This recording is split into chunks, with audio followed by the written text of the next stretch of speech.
নমস্কার বন্ধুরা। কেশবের বাড়িতে কালী পূজা ছিল, তো আমাদের নিমন্ত্রণ ছিল। তো আমি বিকেল বিকেল বেরিয়ে পড়েছিলাম কেশবের বাড়িতে। সঙ্গে আমার শালাবাবু ছিল, শ্বশুরমশাই, শালাবাবুর ওয়াইফ আর মা। সবাই মিলে কেশবের বাড়িতে পৌঁছালাম। আমরা যখন পৌঁছেছি তখনও ঠাকুর আসেনি। বেশ ব্যাপক আয়োজন ছিল। ফুচকা ছিল, টি স্টল ছিল, শরবতের স্টল ছিল। কিছুক্ষণ পর দেখি মাইক হাতে কেশব চলে এসছে।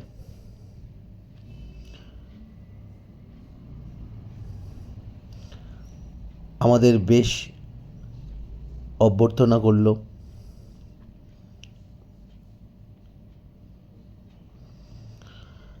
অনেকক্ষণ গল্পগুজব হলো।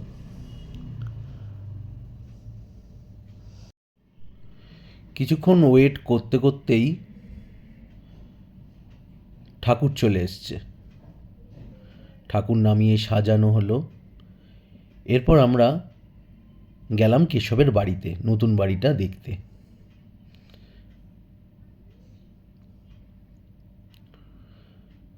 এটা হচ্ছে কেশবের নতুন বাড়িটা।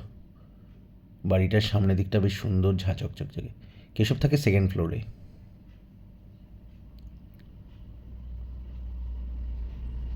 বাড়িটা ঢুকেই অ্যাটমসফিয়ারটাই পাল্টে গেল।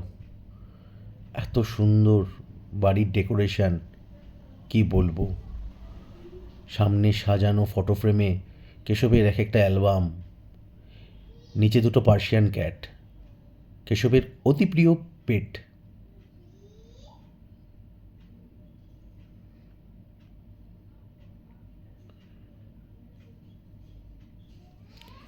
এটা হলো কেশবের আড্ডা রুম। এরপরে এইটা হচ্ছে কেশবের স্বর্গ স্টুডিও। কেশবের সমস্ত সাধনা এই ঘরেই।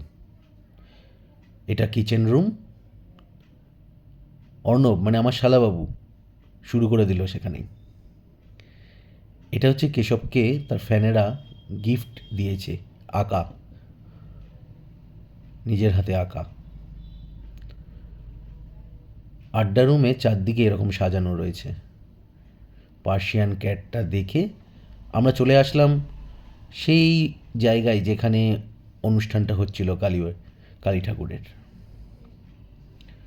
খুব সুন্দর আয়োজন করা হয়েছে, প্রচুর লোক ইনভাইটেড ছিল। খাওয়া দাওয়ার পর্ব সারলাম।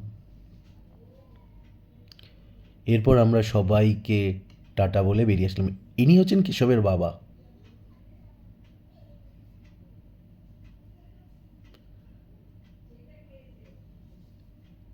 এনার কাছ থেকে পারমিশন নিয়ে আমরা বেরিয়ে পড়লাম।